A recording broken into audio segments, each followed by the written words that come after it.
하나님 말씀 데살로니가 후서 2장 보시겠습니다.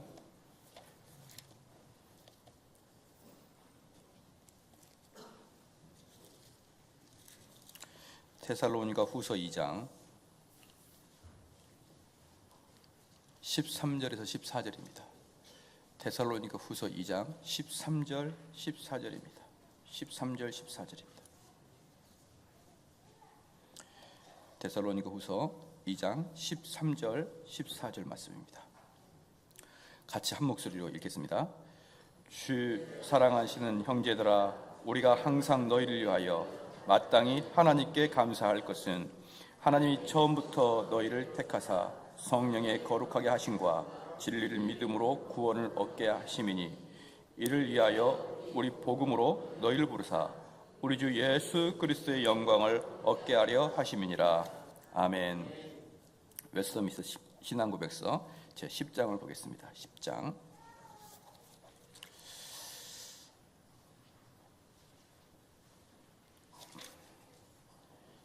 1절 2절입니다. 교재가 없으신 분은 교재를 같이 좀 보셔야 될 것 같습니다. 웨스터민스터 신앙고백서 제 10장 유효한 부르심에 관하여죠. 1절 다 같이 읽겠습니다. 시작. 하나님께 생명이루도록 예정하신 모든 사람들만이 그가 정하시고 연락하시는 때에 그의 말씀과 그의 성령으로 말미암아 효과적으로 부르시되, 본질적으로 죄와 사망의 상태로부터 예수 그리스도로 말미암아 은혜와 구원의 상태로 인도하신다.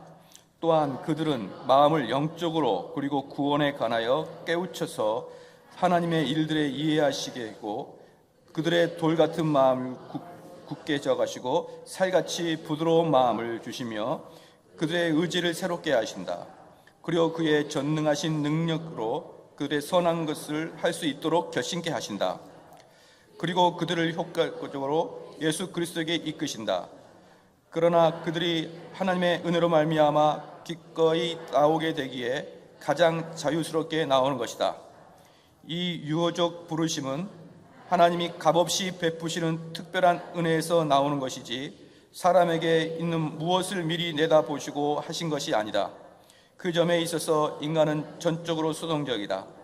성령으로 말미암아 깨우침을 받고 새롭게 되어 부르심에 응답할 수 있게 되고, 제공된 전달된 은혜를 가슴에 품으며 받아들이기까지 수동적이다. 아멘.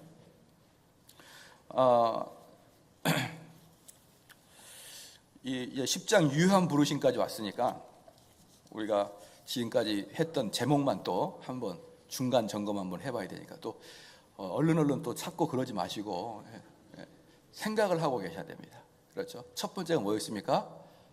성경. 두 번째가 하나님과 삼위일체. 하나님과 삼위일체. 세 번째는 하나님의 영원한 작정. 그렇죠? 하나님의 영원한 작정. 네 번째가 창조. 다섯 번째가 섭리. 여섯 번째가 인간의 타락과 죄의 형벌. 일곱 번째가 하나님의 언약. 여덟 번째가 중보자 그리스도. 아홉 번째가 자유의지. 열 번째가 유효한 부르심이에요. 뭘 했는데 소망이 별로 없죠. 계속 외우고 있을 것이라는 소망이 없이 그냥 하는데, 항상 이 제목만 알고 있어도 그 제목을 나열하면서 그 뒤에 내용들은 여러분들이 계속 들었던 내용들이거든요. 계속 들었던 내용들이기 때문에 제목을 알고 있는 게 되게 중요한 것이죠. 그러면 이 제목들이 이렇게 지금 오늘 이제 10장까지 쭉 이제 열거가 되는데, 이게 그러면은 그냥 의미 없이 써졌느냐? 그렇지 않아요. 첫 번째 1장 성경은 빼고 2장 하나님의 삼위일체, 그 다음에 하나님의 영원한 작정, 창조, 섭리. 그렇죠? 여기까지가 뭐죠?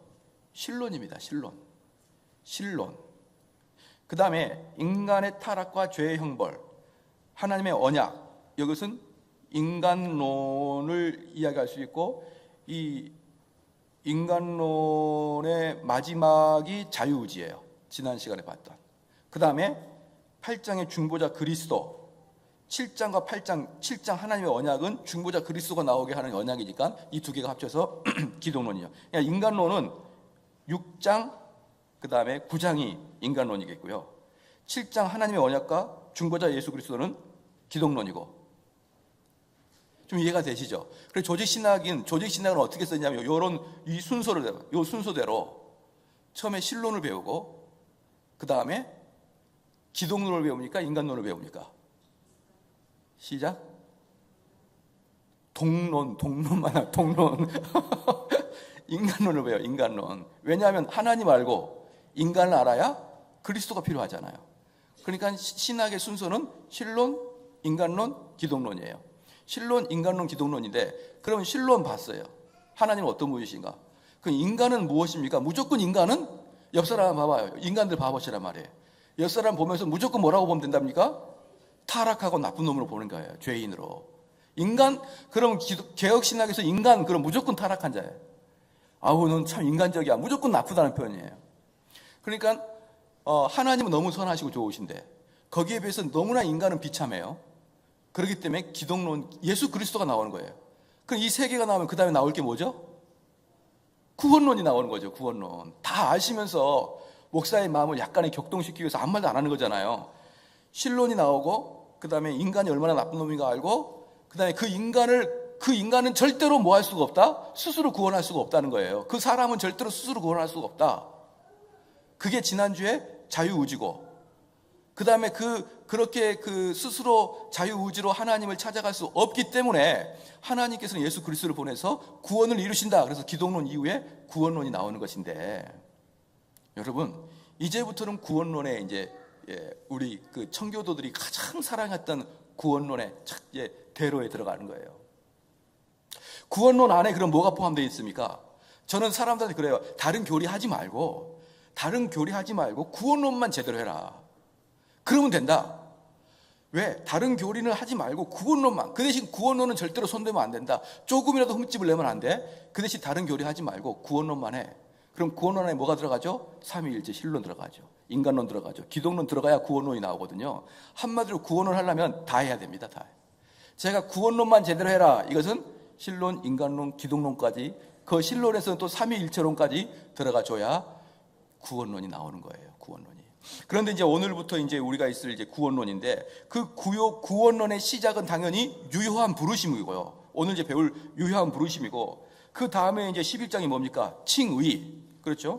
그 다음에 12장에 양자됨, 13장에 성화, 14장에 구원에 이르는 신앙, 그 다음에 15장에 생명 이르는 회개, 선한 행실, 성도의 견인, 은혜의 구원의 확신, 하나님 율법에 관하여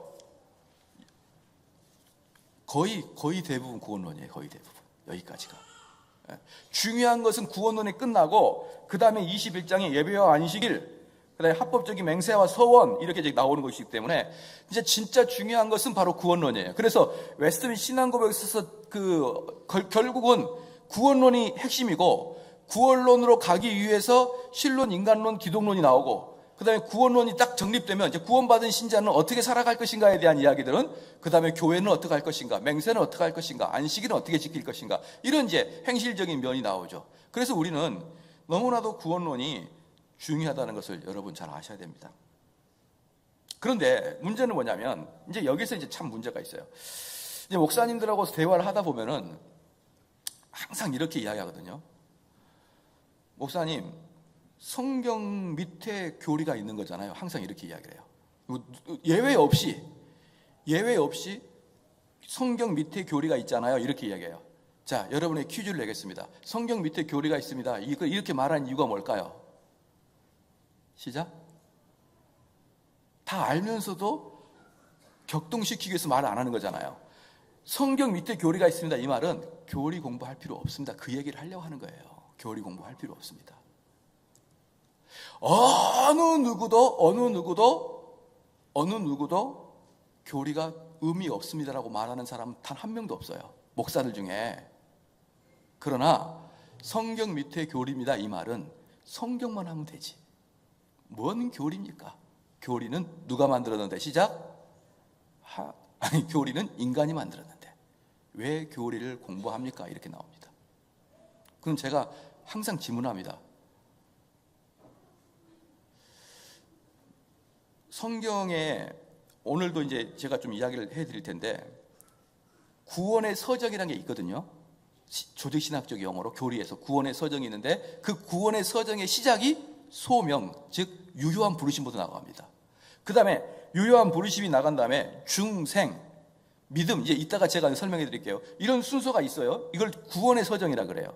그런데 문제는 뭐냐면 이 구원의 서정이 성경책 데살로니가 몇 장 몇 절에 딱 나오지 않았어요. 데살로니가 전서 몇 장 몇 절에 구원의 서정은 이러하다 딱 나왔으면 얼마나 좋겠습니까?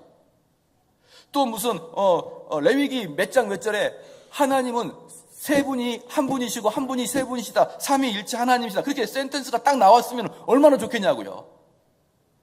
또 우리 예수님은 완전한 인간이고 완전한 하나님이다 라고 이야기가 나오면 얼마나 좋겠습니까? 그런데 문제는 뭐냐면 성경 딱 한 구절에서 그렇게 한 센텐스로 나오지 않는 게 문제라는 거예요. 그렇기 때문에 여러분이 성경을 아무리 살펴봐도요, 특별히 이런 교리적인 훈련을 받지 않은 사람이 성경을 아무리 살펴보십시오. 성경을 백독을 해보시란 말입니다. 구원의 서정을 혼자 만들어낼 수가 있는지. 성경을 연구하면서 구원의 서정을 혼자 만들어내지는 못하는 거예요. 그러니까 성경을 보면은 나는 교리를 보지 않고 성경만 봅니다, 이런 사람들은 어떤 뜻입니까? 전혀 교리적 기반 없이 그 성경 본문만 해석하는 것이죠. 그럼 이 성경 본문 해석해가지고 뭘 찾을 수가 없다? 구원의 서정 같은 걸 찾아낼 수가 없는 거예요. 그럼 그들이 뭐라고 얘기하느냐? 목사님, 구원의 서정이라는 것은 성경에 딱 기록되어 있지 않는데 사람들이 만들어 놓은 것을 뭐하러 공부하십니까? 그냥 성경만 강의하면 되잖아요 라고 이야기할 때 여러분 어떻게 생각하십니까? 제가 한번 물어보겠습니다. 성경에 창세기가 먼저 기록되어 있습니까? 예, 여러분 잘 생각해야 됩니다. 하나님이 창세기를 쓰실 때 하나님의 그 머릿속에, 하나님 마음속에 창세기의 이야기가 가득 담아 있었겠죠. 그 이야기를 모세한테 이야기해서 모세가 그걸 받았었단 말입니다. 그럴 때 하나님 머릿속에, 하나님 마음속에 하나님에 대해서 삼위일체적 관점을 하나님이 가지고 계셨을까요? 가지고 계시지 않았을까요?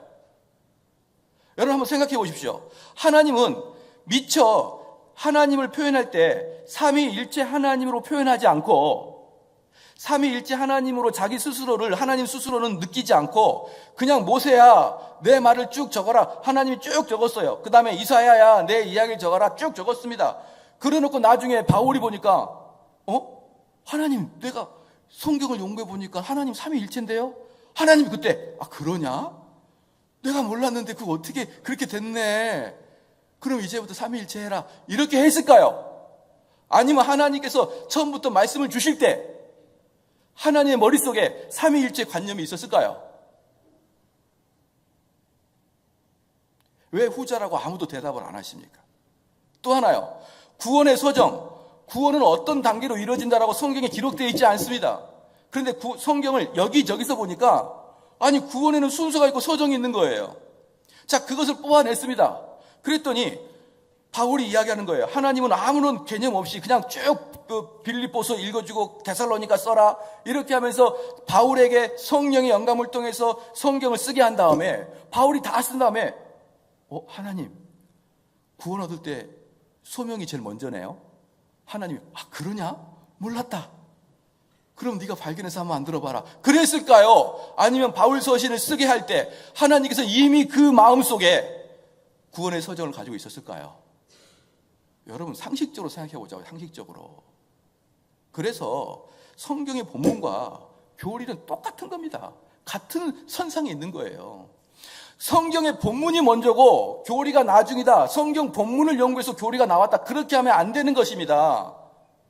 하나님은 역으로 그 교리를 우리에게 잘 가르치기 위해서 하나님이 본문을 줬다고는 생각을 해보시지 않느냐 이 말이에요. 예컨대 태초부터 사과는 위에서 아래로 뚝뚝 떨어졌고 홍시는 위에서 아래로 뚝뚝 떨어졌어요. 태초부터. 사과가 땅에 있다가 위로 올라가는 경우 없고 전부 다 위에 있다가 떨어졌단 말입니다. 그러나 아이작 뉴턴이 그 사과가 떨어진 걸 보고 만유 인력 법칙을 그 사람이 발견해냈잖아요. 그럼 그 사람이 만유 인력 법칙을 발견하는 것은 그 사과가 떨어진 한참 후지만 하나님이 처음부터 만유인력 법칙을 이 세상에 주입시키지 않았겠냐 이 말이에요. 아이작 뉴턴이 발견할 때부터 비로소 만유인력 법칙이 생긴 게 아니라 원래부터 이 지구상에는 만유인력 법칙으로 돌아갈 수 있도록 하나님이 설계하고 계획하지 않았겠느냐 이 말이에요. 그러나 그 계획과 설계를 나중에 아이작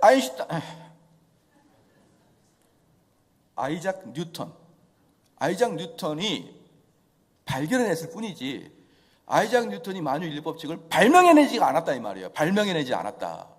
발견했지 발명하지 않았다는 거예요. 그러므로 사랑하는 성도 여러분, 성경에 나와 있는 교리는 비록 후대 사람이 발견했지만 그 발견은 성경 안에서 이미 성경이 기록된 당시에 하나님이 요구하셨던 것을 훌륭한 하나님의 사람들이 발견해낸 것입니다. 그러므로 교리는 성경 밑이다라고 이야기하면 절대로 안 됩니다. 교리와 성경은 같이 가는 거예요. 같이. 그러나 여기서 중요한 게 있습니다. 교리에는 A급과 B급이 있어요. A급과 B급. 여기서 이제 여러분 이제 뭡니까? 쭉 에스더 신학원에서 뒤에 가보면은 맹세를 어떻게 할 것인가, 또는 안식일을 어떻게 지킬 것인가, 이제 이런 것들이 나오잖아요. 뒤에 보면은 헌금을 어떻게 할 것인가, 이게 나옵니다. 쭉 나와요. 국가 위정자들에 대해서는 어떻게 할 것인가. 국가 위정자들에 대해서. 우리는 여러분 국가의 위정자가 어떻게 될까요? 루터는 아무리 폭력적이고 불법적인 자라도 국가 위정자에게는 대항하지 말라 이렇게 얘기했고, 칼빈주의는 그러진 않아요. 칼빈주의는 그가 불법을 행하면은 하나님의 법도를 어겼을 때는 언제든지 대항할 수 있다 이렇게 칼빈주의는 이야기하거든요. 그런 이야기들이 나와요. 결혼과 이혼에 관한 문제 어떻게 할 것인가, 교회에 관한 문제, 성례에 관한 문제, 이런 쭉 나온단 말입니다. 그래서 교리는요 A급이 있어요. A급이 뭡니까? 구원과 관련된 교리예요. 이것은 절대로 손대면 안 된다. 그런데 B급 교리, 이렇게 그 이후에 나온 교리는 때에 따라서 양보도 타협도 가능하다. 여러분 그렇게 하시길 주의로 축원합니다. 그래서 뒤에 있는 교리들은 우리가 성경적으로 해석하는 방식에 따라 좀 달라질 수 있지만, A급 교리, 구원에 관한 교리는 손만 댔다 그러면 그들과 타협할 수 없는 마음을 가져야 됩니다. 왜? 그건 성경과 동등한 위치를 가지고 있기 때문에. 사랑하는 성도 여러분, 그러면 우리가 지금 배우려고 하는 유효한 부르심은 그 구원론의 시작이면서 동시에 오직 은혜로만이 구원받는 것에 대한 시작을 이야기합니다. 그렇죠? 그러면 이렇게 이야기할 수 있어요. 목사님, 아니 그러면 이 세상에 너도 맞고 나도 맞고 많은 교리가 있다고 하는데 목사님이 주장하는 교리만 맞다고 하는 증거가 있습니까? 아니 수많은 사람이 이 사람은 이렇게 하고 저 사람은 저렇게 하겠는데 아니 왜 목사님은 맞다고 그렇습니까? 사랑하는 성도 여러분, 이 세상에는 구원에 관한 교리는 딱 2개밖에 없어요. 여러분들 많은 게 아니에요. 2개밖에 없습니다. 구원의 교리는 어떤 것입니까? 오직 은혜로 받는 교리 하나 하고, 그 다음에 은혜 플러스 사람의 행위가 들어가는 거예요. 한쪽은 오직 은혜로만 받는 교리, 한쪽은 은혜하고 사람의 반응이 있어야 된다고 하는 교리, 2개밖에 없다니까요. 말투는 좀 달라질 수 있어요. 그리고 여기서 사람이 관여하는 것이 좀 클 수 있고 작을 수가 있어요. 그러나 공통적인 것은 뭐냐면 하나님의 은혜 플러스 사람의 반응, 이것을 구원을 이룬다고 말하는 이 구원론과 오직 하나님의 은혜만으로만이 구원을 얻는다는 오직 은혜 구원, 딱 2개밖에 없습니다. 그래서 간단합니다. 어렵지 않아요. 이 세상엔 교리 2가지밖에 없습니다. 아시겠죠? 여기 있는 교리는 사람의 행위가 얼만큼 많이 들어가느냐 적게 들어가느냐의 정도 차이지, 언제든지 사람의 행위를 마지막에 한 센텐스라도 넣고자 하는 그 교리 한 측은 우리는 절대로 동의할 수 없다라는 거예요. 자, 그러면 그래서 왜 제가 이렇게 강력하게 말씀을 드리냐 그러면, 유효한 부르심부터 나오는 구원론의 교리가 그렇게 중요해서 그러는 것입니다. 이 교리는 절대로 여러분이 양보하지 마시고, 2000년 역사상 바로 이 구원론의 문제 때문에 항상 이단이 나왔고 항상 순교가 나왔고, 바로 이 부분들 때문에 목숨을 걸고 지켰던 거예요, 여러분.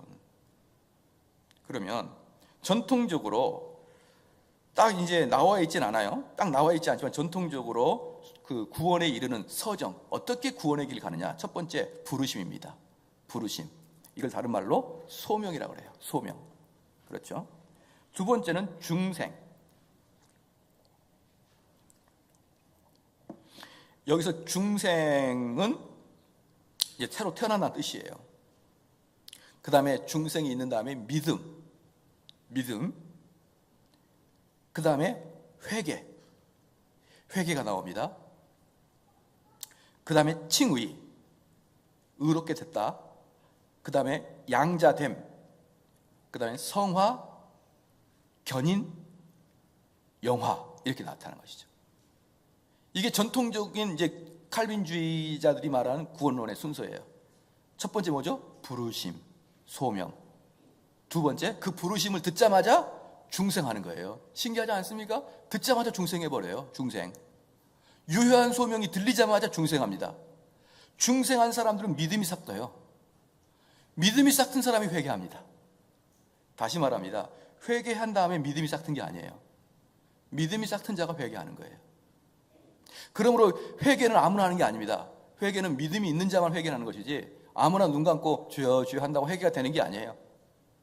믿음, 그 다음에 회개된 자가 의롭다 칭함을 받고 칭이 된 자는 양자됨, 즉 예수님과 연합된다는 것이죠. 연합되는 교리.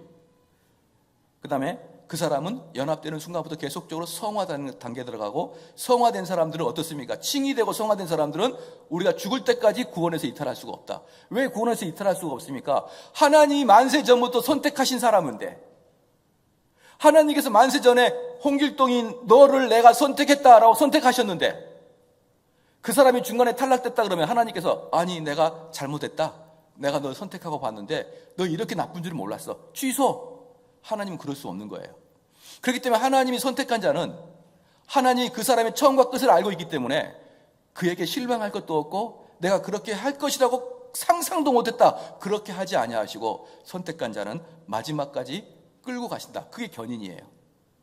그리고 그 견인된 사람들은 마지막에 죽을 때는 예수님처럼 그렇게 죄가 없이 죽어간다. 이게 구원의 서정입니다. 그런데 여기서 조심할 것은 뭐냐면, 항상 말씀드리지만 이 구원의 서정은 무슨 순서가 아니다? 시작. 시간의 순서가 아니다. 무슨 순서다? 논리적 순서다. 즉 무슨 말입니까? 이 사건은 한 방에 빵 터져버린단 말이에요. 한 방에 빵 터지는 거예요. 그게 무슨 말입니까?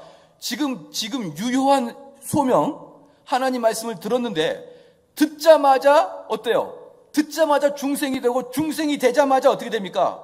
믿음이 싹트고, 믿음이 싹트자마자 회개하고, 회개가 되자마자 성화가 되는 거예요. 그러니까 이것은 논리적인 순서이지 그냥 폭탄이 터듯이 빵 터져버리는 겁니다. 빵.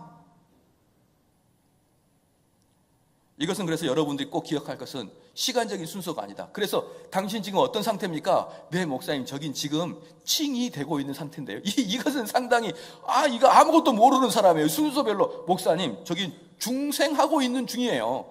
저는 앞으로 어디로 가야 됩니까? 이제 회개 단계로 들어서야 될 길이 남았네요. 이렇게 이야기하는 것은 아무것도 몰라서 하는 것이다.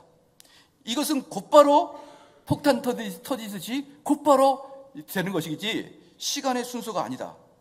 그러므로 여러분들께서는 뭘 하고 있으면 안 됩니까? 나는 지금 중생의 단계입니다. 나는 지금 칭의의 단계입니다. 나는 지금 성화의 단계입니다. 이런 식으로 이야기할 수가 없는 것이다. 하나씩 분리해서 이야기할 수가 없다.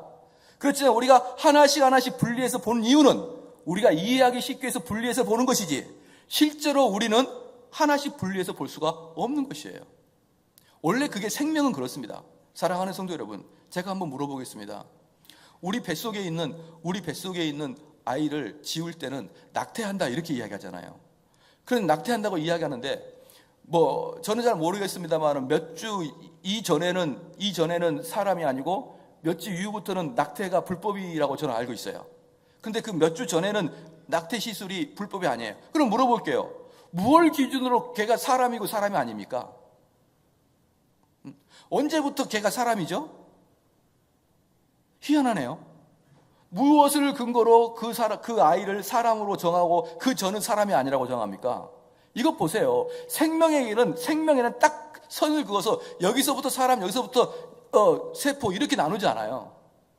생명이라는 것은요, 절대로 칼 자르듯이 칼로 무자르듯이 잘라낼 수가 없는 것입니다. 그러므로 지금 여기 구원의 서정도요, 한 명이 구원받는 것이기 때문에 한 사람이 죽어있던 영혼이 영생의 생명을 갖는 것이기 때문에요, 하나로 딱 잘라서 이것은 이거고 저것은 저것으로 말을 할 수 없지만, 그럼에도 불구하고 뭘 해야 됩니까? 하나씩 살펴보면서 우리가 이런 과정을 거쳐가고 있느냐를 살펴봐야 되는 것입니다. 할렐루야. 이러한 것들은 단방에 한 방에 일어날 수가 있다는 걸 여러분 분명히 아셔야 됩니다. 그래서 오늘 본문 말씀도 보아하니까요, 13절 말씀에, 데살로니가 후서 2장 13절 말씀에, 주의 사랑하는 형제들아, 우리가 항상 너희를 위하여 마땅히 하나님께 감사할 것은 하나님이 처음부터 너희를 택하사, 그렇죠? 택하사 성령의 거룩하게 하심과 진리를 믿음으로 구원을 얻게 하려 하심이니.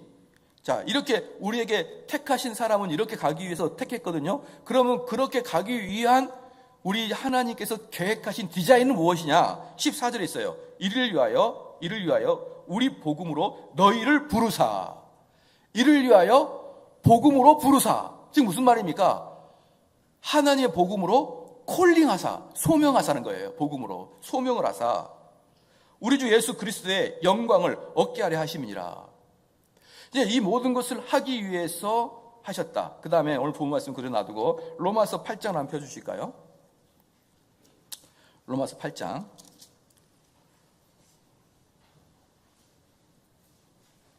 로마서 8장입니다. 그러니까 이 구원의 서정이라는 것이 성경책 딱 한 장 한 절에 딱 나와 있으면 쉬운데, 이게 성경 여기저기에 산재되어 있기 때문에 그것을 연구해서 뽑아서 순서를 정해야 되기 때문에 사람들이 야, 교리는 인간이 만든 게 아니야, 그렇게 이야기할 수 있지만 그러지 않아요. 하나님이 만들어 놓은 것을 이렇게 뽑아보는 거예요. 로마서 8장 30절 말씀에 뭐라고 했습니까? 또 미리 정하신 그들을 또한 부르시고. 보십시오. 미리 선택한 자입니다. 그런데 그 부분은 우리랑 상관이 없어요. 하나님의 영역이란 말입니다. 우리는 누가 선택했는지 아무도 모릅니다. 만세 전부터 그러는데. 그런데 복음의 시작할 때는 무엇부터 시작합니까? 부르시고. 그렇죠? 그 다음에 부르신 그들을 또한 의롭다 하시고. 그러니까 여기 부르신다는 이 말에 다 뭐가 있습니까? 이 말 속에 칭의와, 그렇죠? 중생, 믿음이 다 포함되어 있다고 볼 수가 있죠. 그렇죠? 그 다음에 부르시를 또한 의롭다 하시고. 여기 뭐죠? 성화가 나온 거잖아요. 성화가. 그렇죠? 의롭다 하시고, 의롭다 하신 그들을 또한 영화롭게 한다. 영화가 나오죠. 그러니까 여기서는 뭡니까? 예정설이 나오고, 그 다음에 소명이 나오고, 그 다음에 성화가 나오고, 그 다음에 영화가 나옵니다. 네 가지로 나왔지만 성경 여기저기 살펴보면 또 이 사이에 들어가는 게 있겠죠. 그래서 이렇게 만들어내는 게, 이렇게 해서 그 순서를 만들어 보는 게 구원의 서정이다. 구원의 서정이다. 그런데 이런 것을 교리죠. 근데 이것을 사람이 만들었다. 그렇게 이야기하는 것처럼 교리에 대해서 무지한 적이 어디 있습니까? 교리에 대해서 무지한 게. 때로는 약간 이게 바뀔 수는 있어요. 예컨대, 야, 중생이 먼저냐, 믿음이 먼저냐. 이렇게 구별이 어려울 때는 있습니다. 그러나 이 모든 것들은 무슨 순서라고 했습니까? 논리적인 순서이기 때문에 이 앞뒤의 순서를 좀 바꿀지라도 이 요소들이 다 들어가 있는 것입니다. 구원에 이르는 사람들은. 그러면 이제 유효한 부르심인데, 방금 로마서 8장 30절 보니까 또 미리 정하신 그들이라고 그랬거든요. 또 미리 정하신 그들, 즉 만세 전부터 구원받을 자를 예정하셨다는 것입니다. 만세 전부터. 자, 그러면 오늘 다시 10장 웨스비 신앙고백서 10장 1절 말씀, 신앙고백서 10장 1절 말씀. 하나님께서 생명에 이르도록 예정하신 모든 사람들만이 그가 정하시고 연락하시는 때에, 즉 누구만 구원을 받습니까? 예정된 사람만 구원을 받는 거예요. 예정된 사람만.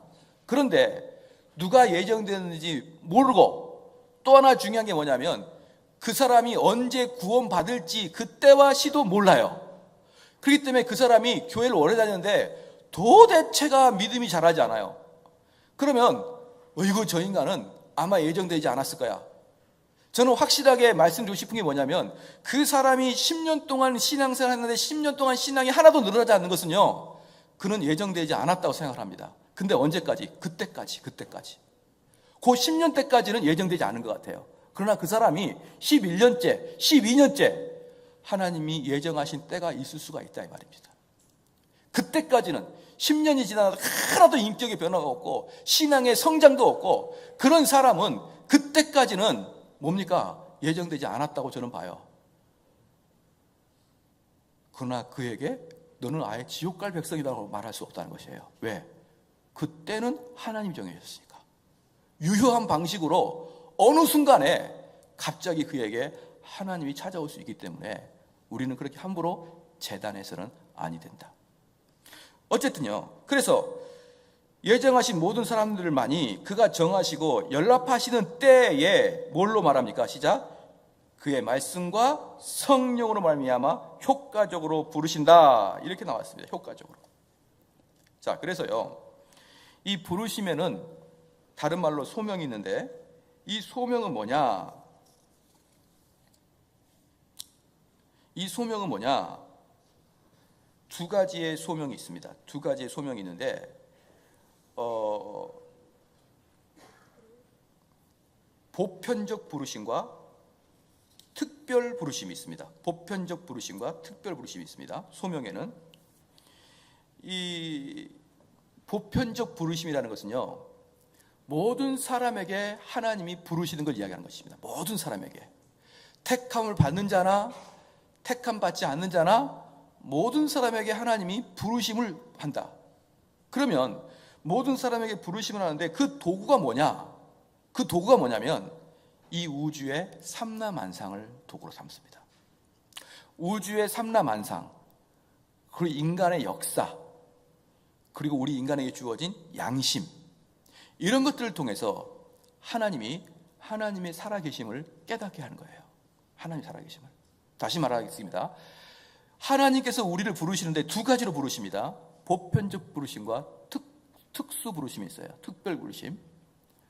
다른 말로 보편적 구속이라고 하고 특별 구속이라고 하는데, 보편적 부르심은 삼라만상을 통해서 하나님이 살아계신과, 그리고 하나님께서는 우리에게, 모든 사람에게 양심을 주셔서, 그 양심이 완전히 화인 맞아서 완전히 죽어버린 양심은 이 세상에 누가 있겠습니까? 모든 사람에게 양심을 주셔서 하나님께서 하나님을 믿지 않는 자들도 그렇게까지 죄를 짓지 못하도록 하나님이 조정하고 계십니다.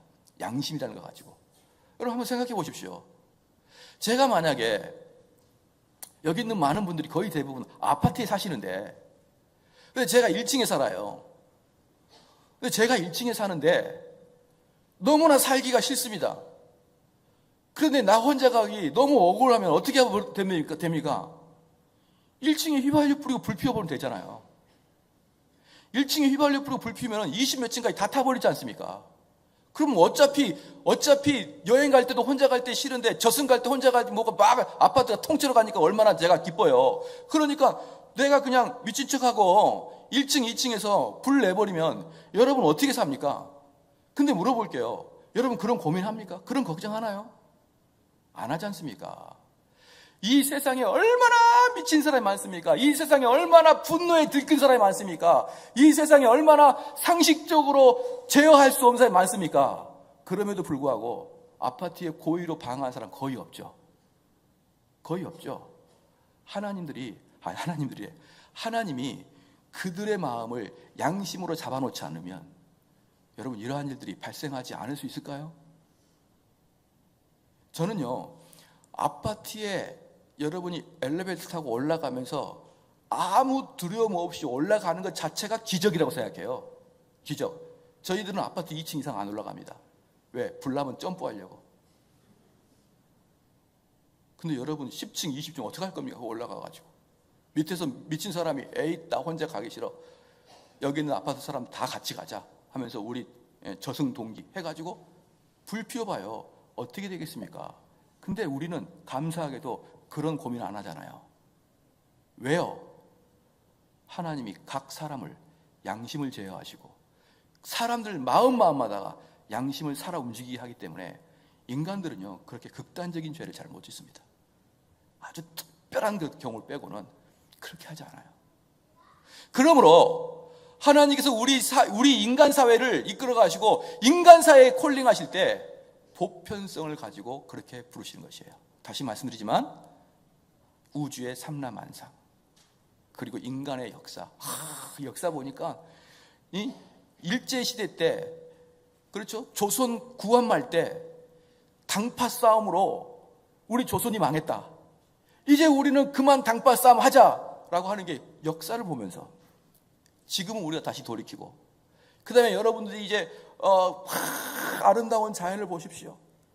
그러면 거기에서 하나님이 만들었다고 여러분 입에서 탄성이 터지지 않겠느냐 말이에요. 그런 걸 볼 때마다 어때요? 야, 이 우주를 누가 만들었나? 이 아름다운 걸 누가 만드셨나? 그렇게 하나님이 살아계심을 느끼신 것입니다. 할렐루야. 그런데 문제는 뭡니까? 보편적 부르심은 하나님이 살아계시는 것을 깨닫게 해주시는데, 문제는 뭐냐? 보편적 부르심으로는 하나님께 어떻게 갈 수 있는지는 깨닫지 못해요. 그러므로 특별 부르심이 있습니다. 특별 부르심, 특별 소명이 있는데, 이것은 모든 사람이 아닌 일부에게만 특별 소명이 주어집니다. 그것은 바로 성경 말씀인 거예요. 여러분 아시고 계시겠죠? 그래서 웨스미 신앙고백서 제 10장 보면은 그렇게 나와 있습니다. 두 번째 줄에 보면은 그의 말씀과 그의 성령으로 말미암아 효과적으로 부르시되, 그의 말씀과, 즉 하나님께서는 우리 특별 구속을 하실 때는 뭐냐면, 일반적인 사람은 자연 만물을 보면서 야, 정말 혹시 신이 살아계신 거 아니야? 어떻게 이렇게 아름다울 수가 있을까? 어떻게 이렇게 지구가 수억 년 동안 이렇게 돌아도 한 번도 이렇게 기기가 고장나지 않고 지구의 자전과 공정을 아름답게 하지? 야, 대단하네 라고 생각하면서 이거 하나님 살아계신 게 아니야 느낄 수 있지만, 우리가 하나님께 갈 수 있는, 즉 구원을 이루어서 천국 갈 수 있는 방법은 자연 삼라만상과 여러분의 양심과 역사를 보고는 절대로 알 수가 없다. 그 사람에게는 성경 말씀을 통해서 아는데, 바로 그 성경 말씀을 통해서 우리 성도들이 특별 부르심, 특별 구속, 천국 가는 게 정해진단 말이에요. 천국 가는 게. 할렐루야. 할렐루야. 그 특별 부르심의 말씀 선포를 목사가 하는 거잖아요. 목사가 하는 거잖아요. 그래서 목사는 여러분의 천국과 지옥을 이 상태에서 결정짓는 아주 중요한 사람 중에 하나예요. 목회자의 직분은, 여러분이 누군가가 목회자가 되려 그러면 목사는 어떤 일을 하는 것이냐? 우리 성도를 하나님 앞에 끌고 가는 자가 목회자라는 것을 아시길 바랍니다. 엄청나게 감당하기 어려운 직분인 것을 여러분 알아야 돼요. 저는 그 목회자들이 이런 의식을 가지고 있지 않으면, 목회자는 대부분 그 교회에서 뭘 하냐? 레크레이션 강사처럼 사람들에게 유익한 이야기만 해줘요. 재밌는 이야기, 웃긴 이야기, 예화, 실제적으로 사는 방법, 그런 이야기나 쿵짝쿵짝 하다가 사람들 깔깔깔 웃고, 사람들 좋다, 오늘 참 유익한 걸 배웠다, 그리고 가느게 하는 그런 사역밖에 못합니다. 목회자가 실질적으로 내가 이 설교 말씀을 통하여 우리 성도들이 유효한 부르심을 받을 수 있는 아주 절대절명의 시간이 바로 성경이고 설교 시간이다라는 걸 깨닫는 사람들이 어떻게 여기서 띵가띵가 부르면서 여유롭게 설교할 수 있습니까?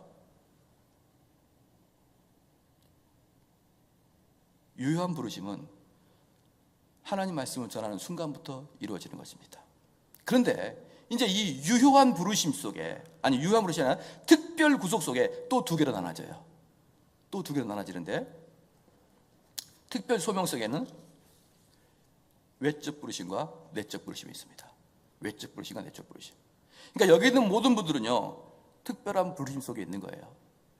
그런데 여기 있는 분 중에 외적 부르심, 즉 하나님 말씀을 듣긴 듣는데 그 마음에 아무런 작용하지 않는 외적 부르심. 그런데 설교를 하긴 하는데 그 설교를 통하여 성령께서 그 설교의 말씀을 가지고 성도의 마음을 뒤집어버리는 것이 바로 내적 부르심입니다. 그래서요, 부르심에는 크게 보면 보편적 부르심과 특별 부르심이 있죠. 보편적 부르심은 하나님의 존재하심을 인정하게 하는 게 보편적 부르심이고, 특별 부르심은 하나님께 어떻게 갈 것인가, 즉 구속을 어떻게 할 것인가에 대한 부르심이고, 그 특별 부르심 안속에는 외적 부르심과 내적 부르심이 있습니다. 그 내적 부르심이 뭐냐면 목사의 설교 말씀을 도구로 성령이 사용하셔서 각 사람의 마음속에 중생의 역할을 하는 게 바로 내적 부르심이고, 그걸 다른 말로 유효한 부르심이라 이렇게 부릅니다. 오늘 제목이 유효한 부르심인데 바로 그 유효한 부르심이 거기서 나오는 것이에요. 그래서 웨슬리 신앙고백에서 방금 제가 읽었던 게 뭡니까? 그의 말씀과 그 다음에 뭡니까? 그의 성령으로 말미암아 효과적인 부르시되, 이게 바로 그 말씀이에요. 목사의 설교를 통하여 성령이 그 말씀을 각 사람의 심령 속에 작용하시면 그게 효과적인 부르심이, 유효한 부르심이 된다. 바로 이 사람만이 구원받은 자예요. 바로 이 사람만이. 그냥 여기에는 많은 사람들이 있지만 그 많은 사람들 속에서 어떤 사람은 이 말씀 자체가 성령과 함께 역사하게 되므로 그 사람의 마음속에서 그 사람을 뒤져버릴 것이고, 어떤 사람은 아무리 목사가 설교를 잘해도 성령께서 유효하게 역사하지 않으면 절대로 변화되지 않습니다. 만약에 여기에 조나단 에드워드, 존 칼빈, 심지어 바울이 설교해도 성령께서 그 말씀을 사용하지 않으면 그 사람은 절대로 구원받지 못합니다. 그래서 그러면 이제 10장 1절 계속 읽어볼게요. 본질적으로 죄와 사망의 상태로부터 예수 그리스도로 말미암아 은혜와 구원의 상태로 인도하십니다. 또한 그들의 마음을 영적으로 그리고 구원에 가여 깨우쳐서 하나님의 아들, 하나님의 일들을 이해하게 하시고, 자 여기서 보면요, 그러면 중요한 게 뭐냐? 내적 부르심. 즉 여러분이 이게 잘 알아야 할 게 뭐냐면, 구원은 이게 구원입니다. 하나님께서 우리를 만세전에 선택하셨잖아요. 그죠? 선택하시고 그 다음에 우리 예수님께서 2000년 전에 그 구원을 완성시켜버렸어요. 2000년 전에 완성시키셨고, 이 두 개만 가지고는 구원이 이루어지지 않습니다. 뭐가 이루어져야 될까요? 성령의 유효한 사역이 있어야만 구원이 이루어지는 거예요. 하나님, 성부 하나님의 선택하심과 성자 하나님의 예수 그리스도의 왕성하심이, 이것만 있으면 뭐 하겠습니까? 이게 나에게 임해야죠. 이것을 나에게 임하게 하는 것이 성령이 하시는 것이고, 그때 이게 나에게 임해갈 때 성령이 무엇을 도구로 하시냐? 설교라는 말씀을 도구로 들어오신다 이 말입니다. 잘 이해가 되셨죠? 그럴 때, 그러면 그렇게 성령께서 내 마음에 들어올 때 첫 번째 드러나는 형태가 뭐냐? 또한 그들의 마음을 영적으로 그리고 구원에 관하여 깨우치는 것이에요. 그 다음에 하나님의 일들을 이해하게 하시는 것이에요. 그래서 이 설교를 하게 되면 어떤 사람은 도대체 저게 뭔 말을 하시는 거냐? 무슨 소리를 하는데 도무지 알아들을 수 없다라고 이 이야기를 할 수 있는 사람이 있지만, 유효하게 부르시는 받은 사람들은 이 이야기가 너무나 잘 이해가 된다는 거예요. 이 이야기가 너무나 잘 이야기가 되고, 왜 너무 잘 이야기가 되느냐? 나도 저런 걸 경험해 본 것 같은데, 이런 마음이 드는 겁니다. 그런데 그 다음에 이제 그런 마음이 들어가는데, 그 다음 단계는 뭐냐면 그들의 돌같이 굳은 마음을 제거하고 살같이 부드럽게 해주신다는 거예요. 그러니까 그 전에는 그 목사님이 말씀할 때는 막 듣기 싫어 이렇게 하다가 어느 순간부터가 나의 딱딱한 마음이 변화되더니 그 말씀이 나한테 들어오더니 너무나 이해가 되고 너무나 동의가 되는 거예요. 그러니까 너무나 이해가 되고 너무나 동의가 된다, 이 말은 무슨 말이냐? 부드러워졌다는 뜻입니다.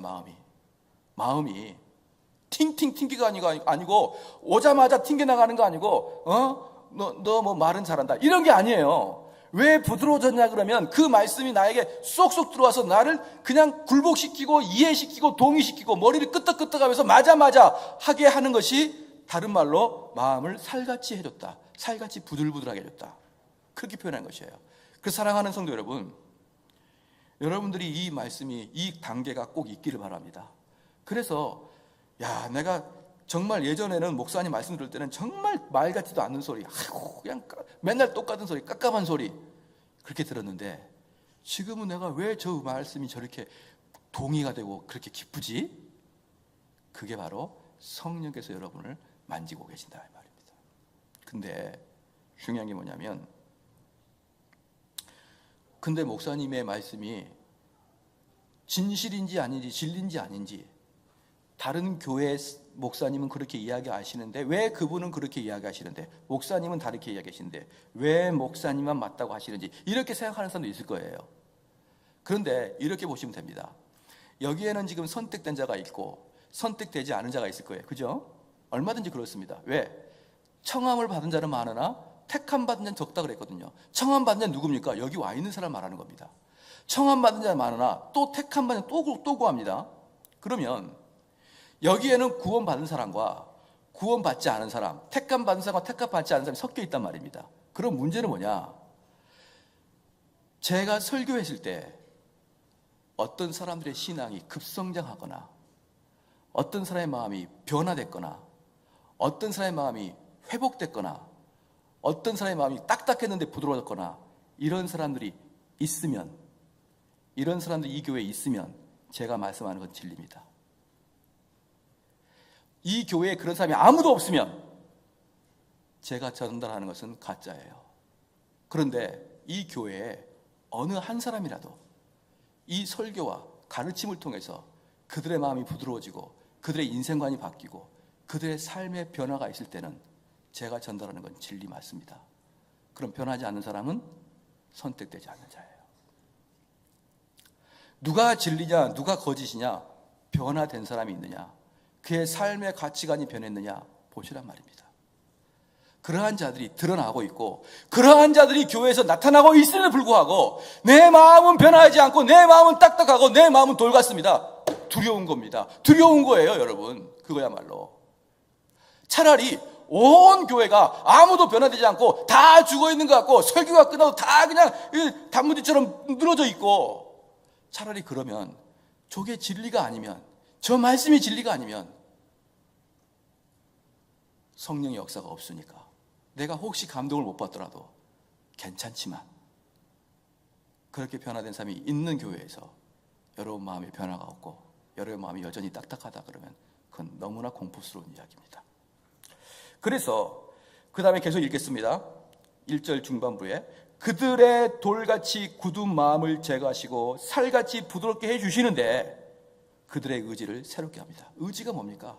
이제 안 하던 행동을 하는 거예요. 이제 안 하던 행동을 하는 것입니다. 말씀도 듣기를 사모해서 도우고 안 하던 전도의 발길로 움직이고, 아니 목사님 전도하고 싶어요. 누가 가르치지 않아도 전도합니다. 그들의 의지가 새롭게 변해요. 의지가. 그렇죠. 그리고 그의 전능하신 능력으로 그들이 선한 것을 할 수 있도록 결심케 하십니다. 보십시오. 결단합니다. 어떤 결단? 주님의 일을 하겠습니다. 결단 딱 되는 거예요. 그렇게. 그런데 이것들이 안 나타난다. 그럼 다시 말씀드리지만 지금까지는 여러분 구원받은 거 아닙니다. 내가 지금 한 10년 신앙생활 했는데 이게 없어요. 아직까지 없습니다. 그건 지금까지는 구원받지 않는 거예요.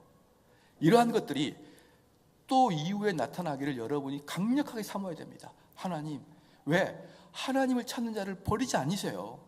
그러니까 나에게 그런 마음들이 없으면 하나님 붙들고, 하나님 나도 이런 웨스터민 신앙고백서 제 10장 1절의 마음처럼 내 마음을 살같이 해주시고 내 마음이 하나님 말씀에 동의가 되게 해주시고 하나님 말씀 들을 때 너무너무 즐거워해 주시고 내 의지도 바뀌어서 내 마음속에 선한 행위, 신앙의 행위를 할 수 있는 마음의 결단들이 일어날 수 있도록 저를 사용하여 주십시오 라고 기도하란 말입니다. 기도하라고. 그렇죠. 그래서 그 다음에 그리고 그들을 효과적으로 예수 그리스도에 이끄신다. 그러나 그들이 하나님의 은혜로 말미암아 기꺼이 나오게 되기에 가장 자유롭게 나온다. 뭡니까? 근데 그렇게 하는 것들이 너무나 기쁜 거예요. 너무나 기뻐. 너무나 기쁘게. 억지로 나오는 게 아니라 기쁨으로 교회를 나오는 겁니다. 기쁨으로 그 자리에 나오는 거예요.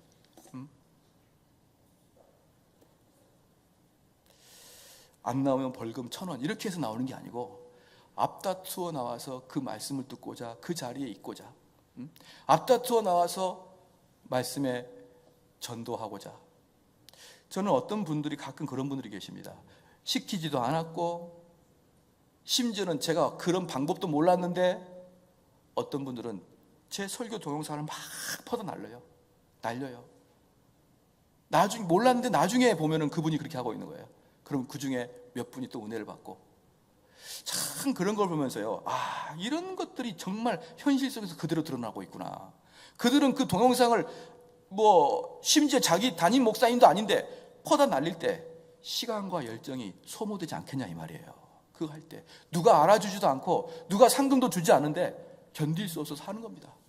들어봐라. 여러분도 그러게 되길 주님을 축원합니다. 돌같이 딱딱하면 안 됩니다. 돌같이 딱딱해서 하루방처럼 100년 후에 가도 똑같이 생겼어요.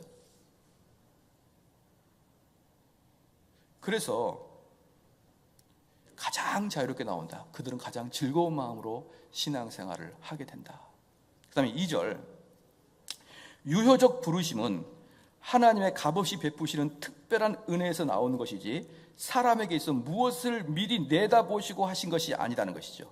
그러니까 이게 뭐냐면 무조건적 선택을, 도르트 신조 여러분 잘 아시죠? 거기 보면 무조건적 선택이 여기에요. 우리들의 조건을 보지 않고.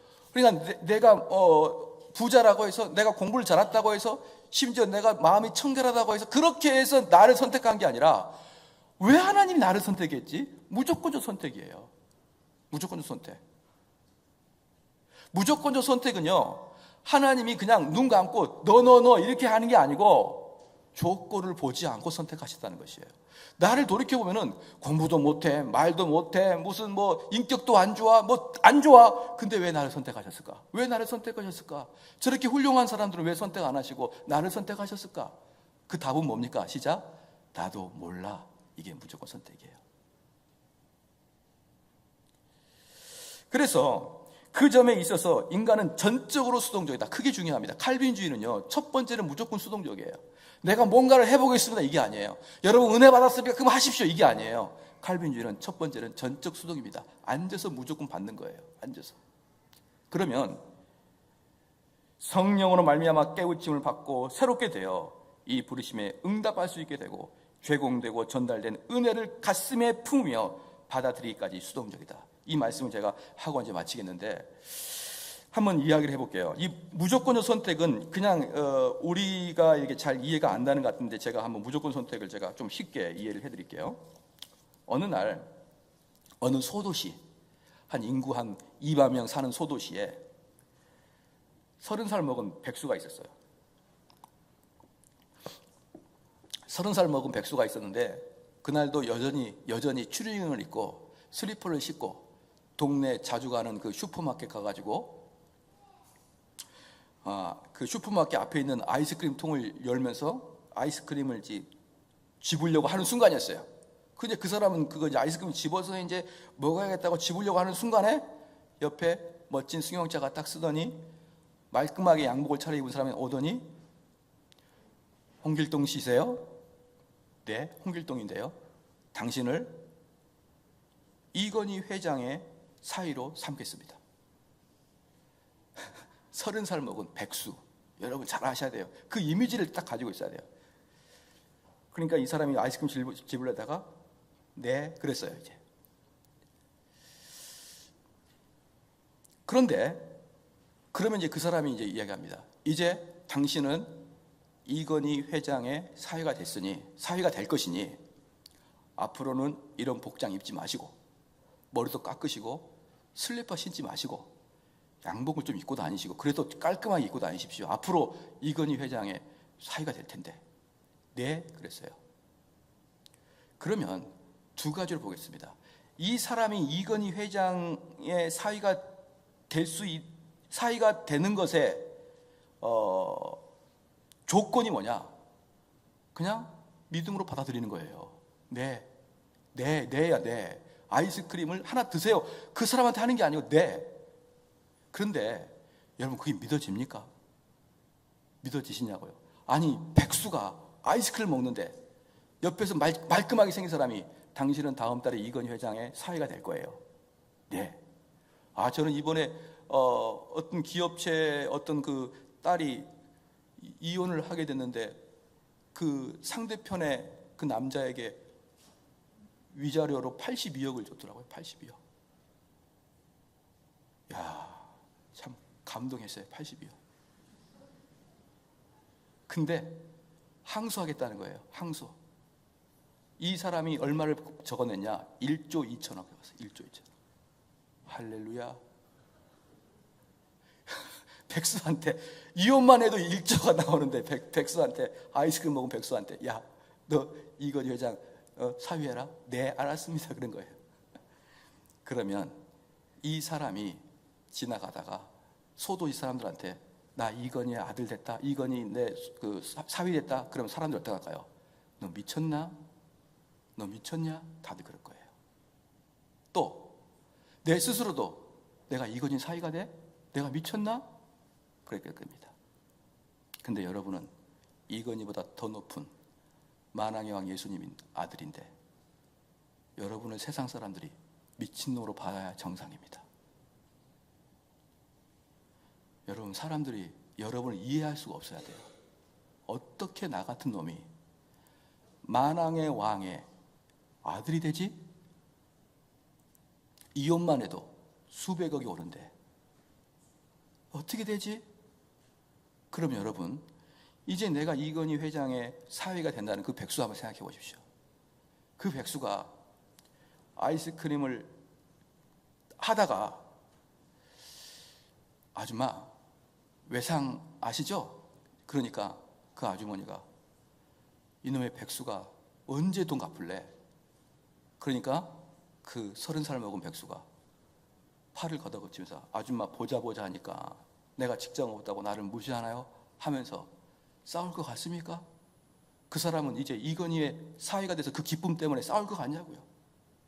이제 이 사람이 이제 초등학교 동창회 갔습니다. 초등학교 동창회 갔더니 자기 친구 중에 대기업에 다니는 친구가 있었어요. 근데 그 대기업에 다니는 친구는 옷도 잘 입고 그냥 좋고 여자친구도 예쁜데 자기는 아무것도 없었는데 이제 이건희의 사위가 된 이후에, 사위가 될 거라는 말을 듣고 간 이후에 대기업 다니는 그 친구가 배가 아프겠습니까? 그를 보면서 열등감을 느낄까요? 그를 보면서 정말 자존감이 낮아질까요? 여러분, 말도 안 되죠.